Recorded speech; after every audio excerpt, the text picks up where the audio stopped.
भगवान सुखदेव जी ने यहाँ स्वर्ग और नरक का वर्णन किया है। ये पाप करो, ये नरक मिलता है, ये पाप करो, ये नरक मिलता है। इस पाप का ये प्रायश्चित है।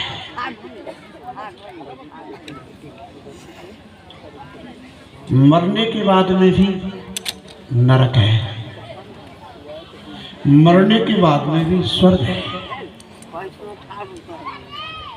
पर उस स्वर्ग और नरक का हमें इस जीवन में यहाँ भी बोध होता है।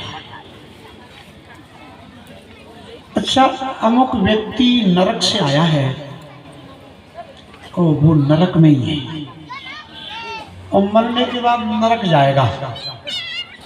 इसके भी लक्षण शास्त्र में भगवान सुखदेव कहते हैं, कौन सा व्यक्ति स्वर्ग से आया है, कौन सा व्यक्ति स्वर्ग में है और कौन सा स्वर्ग जाएगा। तो नरक वालों की बात बता रहे हैं। अत्यंत कोपा कटुकच्च वाणी, दरिद्रताच स्वजनेषु वैरम, नीच प्रसंगम कुलहीन सेवा, चिन्नान देहे नरकस्ततारे। हर समय क्रोध में रहता है, कारण नहीं होता है, क्रोध करना होता है, इसलिए कारण खोज लेते हैं लोग। ध्यान रखना, क्रोध उनके भीतर मौजूद है, उसे सहारे की जरूरत है। कुछ लोग बारूद के ढेर पर खड़े हैं, तो थोड़ी सी चिंगारी दिखा दो, विस्फोट हो जाता है। उनके भीतर अगर क्रोध नहीं है तो कोई लाख गाली दे, क्यों आएगा? क्योंकि क्रोध है ही नहीं ना भीतर।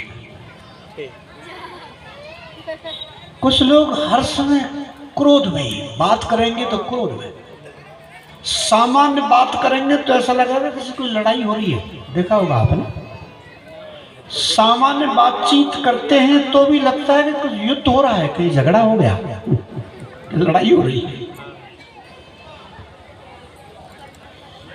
एक जगह हमारे राजस्थान में अजमेर चौमासा था, क्योंकि वो 3 महीने लंबी सभा थी, प्रवचन था सवेरे शाम। तो जहाँ हमको ठहरने की जगह थी वही बाजार था,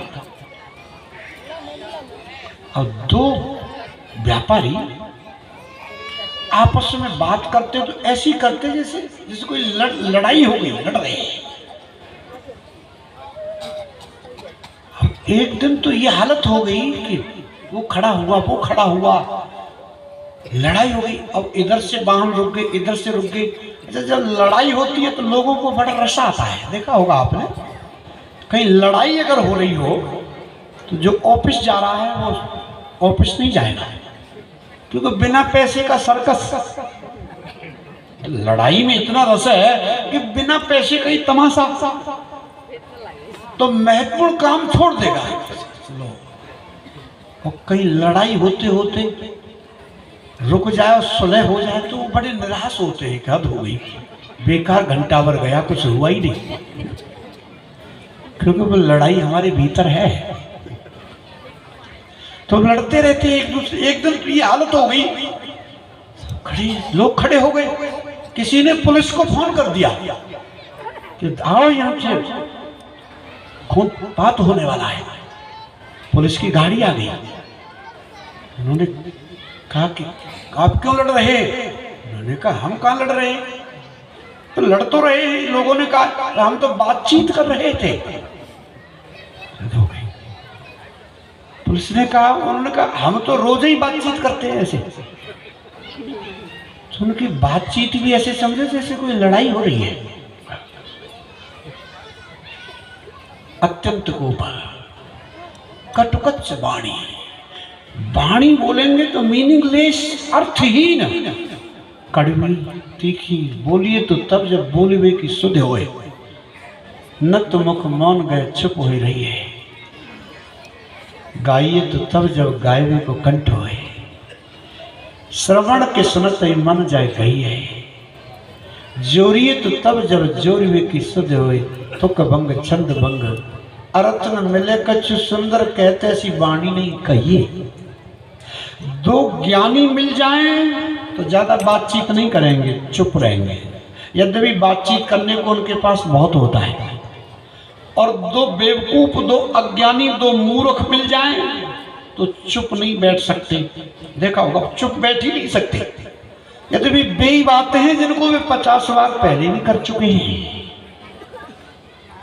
कटकच वाणी, दरिद्रता, दरिद्रता माने इच्छाओं से भरे हुए, हर समय अशांत हैं। और सजने से बैरों जो अपने हितैषियों से बैर करते हैं। नीच प्रसंगों, नीचों के संग में उनको समय का पता नहीं लगता। और कहीं बैठ जाए कि चलो कथा में बैठो 4 घंटे, तो 4 घंटे नहीं उठेंगे, बैठेंगे, उठ ही जाएंगे। क्योंकि मन नीचाइयों पे लगता है।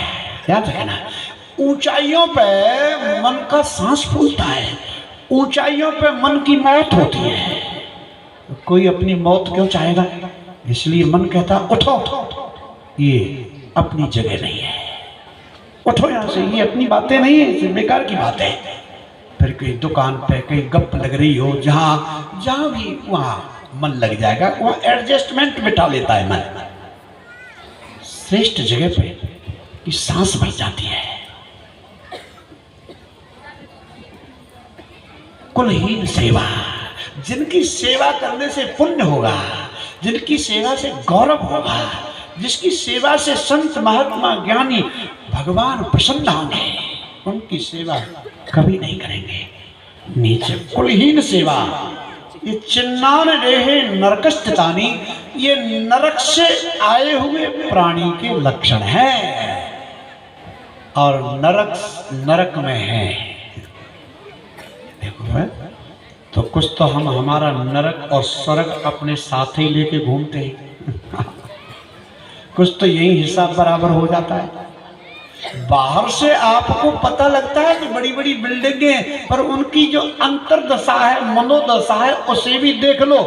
उन्होंने क्या पाया है ये तो देखते हो, लेकिन क्या खो दिया है ये भी देखा करो। क्रोध जब आएगा तभी नरक में पहुंच जाएगा। सेक्सुअलिटी, काम वासना जब भी चित्त पे छा जाएगी, उसी समय नरक में पहुंच जाएगा। नास्ति क्रोध समो बन्नी, नास्ति मोह समो रिपु, और नास्ति काम समो व्याधि, नास्ति ज्ञानात् परम सुखम। भगवान सुखदेव कहते हैं क्रोध से बड़ी कोई आग नहीं है, क्रोध से बड़ी कोई आग नहीं है। क्रोध में जो है वो नरक में ही है, वो नरक में ही है, हर समय जल रहा है। क्रोध के जैसी कोई आग नहीं है, और मोह के जैसा कोई दुश्मन नहीं है। मोह के जैसा सबने कहा है, मोह निशा सब सोवने हारा। देखिए स्वप्न अनेक प्रकार, मोह न अंध कीन की के ही मोह अंधा करता है। और नास्ति काम समो व्याधि, सेक्सुअलिटी काम वासना से बड़ी कोई बीमारी नहीं है। मिलता कुछ नहीं, हासिल कुछ नहीं होता, लुटाता है, बर्बाद होता है, खोखला होता है, लेकिन फिर भी पागलपन, कुछ भी हासिल नहीं होता, सिवा बर्बाद होने के, लेकिन फिर भी पागलपन। इसलिए काम वासना, सेक्सुअलिटी से बड़ी कोई बीमारी नहीं है। और नास्ति ज्ञानात् परम सुखम, और ज्ञान से बड़ा कोई आनंद नहीं है, हैं? नहीं ज्ञानेन सदृशम पवित्र में विद्यते। हे अर्जुन, ज्ञान से बढ़कर पवित्र करने वाली दुनिया में कोई भी न साबुन है और न सर्फ है, कोई भी फर्टिलाइजर्स नहीं है, ज्ञान। अज्ञान से बड़ा नरक क्या है? तो ये जो यज्ञ हो रहा है आपका, ये तो यज्ञ अच्छा है, होना ही चाहिए, होना ही चाहिए। लेकिन ये भी यज्ञ है, और ये मैं नहीं कह रहा हूं, भागवत कह रही है, गीता कह रही है, उपनिषद कह रहे हैं। श्रेयान द्रव्य मया दज्ञास ज्ञानी पर समाप्यते। अर्जुन, ये समिधा सामग्री और द्रव्य आहुतियों से जो यज्ञ होता है वो वहां विसर्जित हो जाता है, वहां ज्ञान यज्ञ शुरू होता है, ज्ञान यज्ञ प्रारंभ होता है। ज्ञान यज्ञ सबसे श्रेष्ठ यज्ञ है। वहां सामग्री द्रव्य और समिधा की आहुतियां हैं, यहां शब्दों की आहुतियां हैं, शब्दों की आहुतियां हैं। द्रव्य यज्ञ, तपो यज्ञ, योग यज्ञ तथा परे स्वाध्याय ज्ञान यज्ञाश्च ते कर्म विसूचका। ये जो ज्ञान यज्ञ है ये भी यज्ञ है, सब गीता में है, भागवत में है, महाभारत में है, सब जगह है। ये यज्ञ है। ऐसे यज्ञ भी बार बार नहीं होते। तो नरक स्वर्ग स्वर्ग से आए हुए प्राणी के भी लक्षण है, जरा विस्तार हो जाएगा। है सत्यम माता पिता ज्ञानम धर्मो भ्राता दया सखा, है शांति पत्नी क्षमा पुत्र सदेते नम बांधव। स्वर्गस्थिताना मेहजीव लोके चत्वार चिन्नानि बसंत देहे, हैं चत्वार चिन्नानि बसंत देहे दाना प्रसंगो, है मधुराच वाणी देवार्चनम साधु तर्पणम च। ये स्वर्ग से आए हुए प्राणी के लक्षण है। स्वर्गस्थता नाम यह जीव लोके, ये व्यक्ति संसार में ये चिन्ह नजर आवे तो वो स्वर्ग से आया है और स्वर्ग में है। चार चिन्ह है। एक तो वो अपनी आमदनी का 10वां हिस्सा दान करेगा, है वो धर्म के लिए अर्पित करेगा, अपने और अपनों के लिए ही नहीं कमाएगा।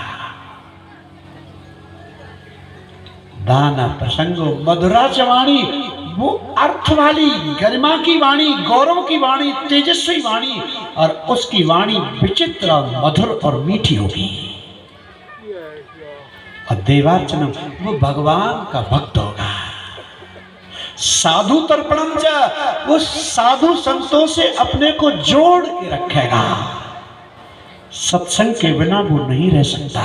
स्वर्ग से आया हुआ जो प्राणी है वो नैसर्गिक नैष्टिक बचपन से ही संतों में सत्संग में उसकी रति होगी, नैष्टिक रति होगी।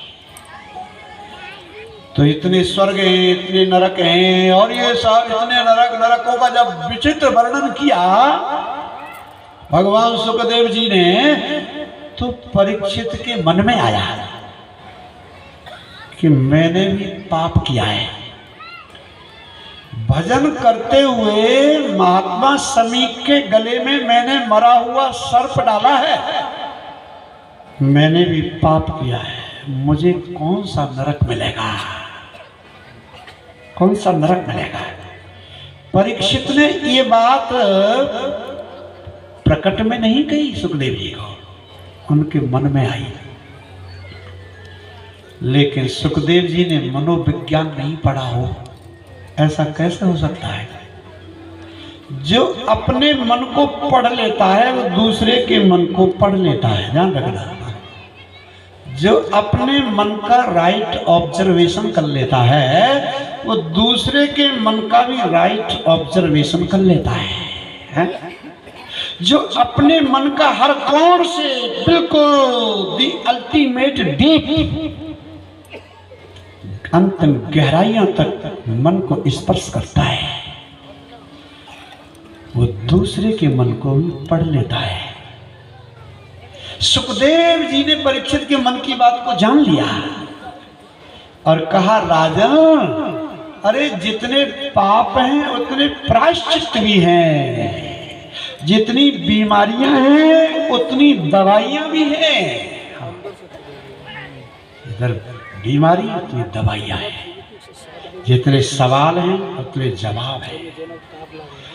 और सारे पापों का प्रायश्चित है भगवान नाम स्मरण।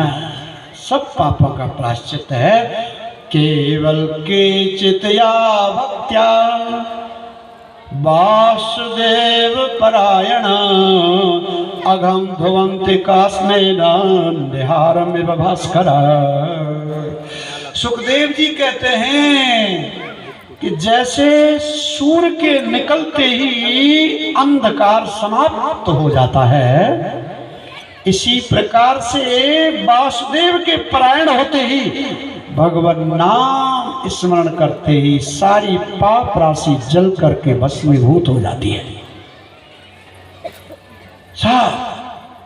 परीक्षित जी पूछते हैं कि ऐसा कोई संस्मरण है, उदाहरण है, कोई एग्जाम्पल है कि जिसने खूब पाप किया और वो पवित्र हो गया हो? तो यहाँ सुखदेव जी कहते हैं ऐसे एग्जाम्पल तो बहुत हैं, पर इतना समय तुम्हारे पास नहीं है। 3 दिन तो हो गए, 3-4 दिन बाद तक्षक आएगा न मेरे पास है। और फिर एक ही उदाहरण से एक बात समझ में आ जाए तो 4-6 उदाहरण, एक रिपीटिशन दोष है साहित्य का। तो भगवान सुखदेव जी ने कहा तो सुनो, उदाहरण सुनाते हैं। कान कुब्जा दुजा कश्चित दासी पतिरजा मिला नाम ना नष्ट सदाचारो दास्या संसर्ग दूषिता। उत्तर प्रदेश में, यूपी में एक कन्नौज है? उधर कान्यकुब्ज ब्राह्मण है, आज भी कान्यकुब्ज। तो एक कान्यकुब्ज ब्राह्मण था प्राचीन काल में, उसका नाम था अजामिल। अजय अजति दी अमिला। अज भगवान को कहते हैं, अज माने भगवान। तो जो भगवान से इसका कुछ भी लेना देना नहीं है, पैसा हमारा परमेश्वर है, पत्नी हमारी गुरु, और छोया छोकरे हमारे सालिग्राम है, पूजा कोनी करो। आप जब 2-2 हजार 500 की गड्डियां 10-20 लाख रुपयों को जब गिनते हैं तब आपको नींद आती है? चाहे 11 बज जाए, 12 बज जाए, 1 बज जाए, और 20-30 लाख रुपयों की गड्डियों को आपको गिनना है, नींद बिल्कुल नहीं आती। जितना आनंद नोटों को गिनने में आता है उतना आनंद माला के मनियों को सरकाने में आता है। भाई जिस काम में हमारा इंटरेस्ट है, जिसमें हमारा रस है, जिसमें रुचि है, उसमें हमें नींद कब आती है? कथा में अगर इंटरेस्ट है, रुचि है, तो पता ही नहीं लगेगा कब 8 बज गए, कब 9 बज गए। अगर रुचि नहीं है, इंटरेस्ट नहीं है, तो बार बार घड़ी देखेंगे, टाइम इज मनी, समय धन है, बार बार बोर। तो जहां हमारा रुचि का विषय है वहां हम बोर कहां होते हैं?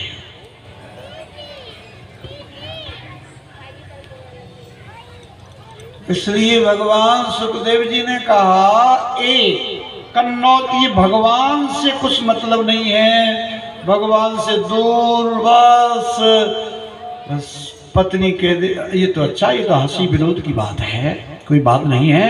बस ये जो पत्नी है महाराज, गुरु की क्या जरूरत है? वो कहती है कान पकड़ो तो कान पकड़ लेते हैं, वो कहती है मुर्गा बनो तो मुर्गा बन जाते हैं।